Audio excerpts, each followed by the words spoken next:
जय भीम नमो बुद्धाय. भारतीयाच्या विद्येची खरी देवता सावित्रीबाई फुले डॉक्टर श्रीमंत कोकाटे यांच्या विद्यमाने. सावित्रीबाई फुले माहेरी असताना त्यांना आंतरजातीय विवाहाला प्रोत्साहन दिले. अस्पृश्यता नष्ट करण्यासाठी प्रयत्न केला. ग्रामस्थांना शिक्षणाचे महत्त्व पटवून दिले. माहेरी जाऊन त्या सुखात राहिल्या नाहीत, तर तेथे देखील त्यांनी प्रबोधन कार्य चालूच ठेवले. महात्मा फुले यांच्या मृत्यूनंतरही त्यांनी सत्यशोधक चळवळीचे नेतृत्व केले.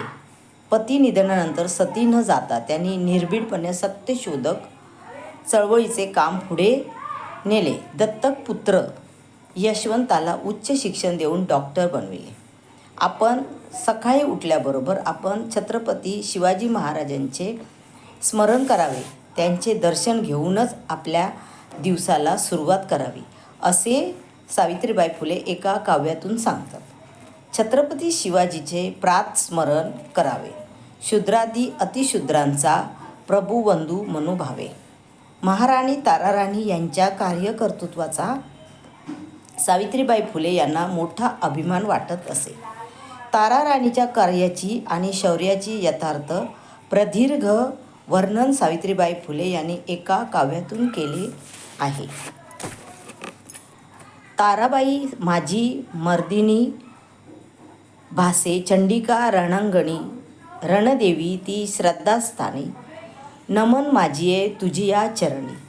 सावित्रीबाई फुले यांच्या जीवनात अनेक संकटे आली, पण त्या संकटाला डगमगल्या नाहीत, निराश झाल्या नाहीत. संकटाला संधी समजून त्यांनी प्रतिकूल परिस्थितीवर मात केली. सावित्रीबाई फुले लढणाऱ्या होत्या, रडणाऱ्या नव्हत्या. सावित्रीबाई फुले यांचे जीवन व कार्य आपल्याला हे सांगते की मुलगीसुद्धा वंशाला दिवा असते. सावित्रीबाई फुले आणि महात्मा फुले यांचा एक अस्सल फोटो उपलब्ध आहे. हा फोटो जाणीवपूर्वक काढलेला नसून सहज काढलेला आहे.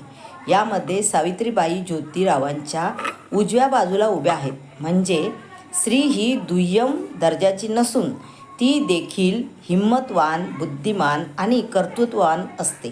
हे ज्योतिराव फुलेंच्या नेणिवेत देखील होते. सावित्रीबाई यांनी ते स्वकर्तृत्वाने दाखवून दिले. त्या भारतातील पहिल्या शिक्षिका आहेत. त्या केवळ पारंपरिक शिक्षिका नव्हत्या, तर त्या गुलामगिरीत, अनिष्ट प्रथा, सनातनी गुंड, विषमता यांच्या विरोधात लढणाऱ्या लेखिका, कवयित्री आणि प्रबोधनकार होत्या. त्यांचा आज जयंती निमित्त त्यांना विनम्र अभिवादन. नमो बुद्धाय.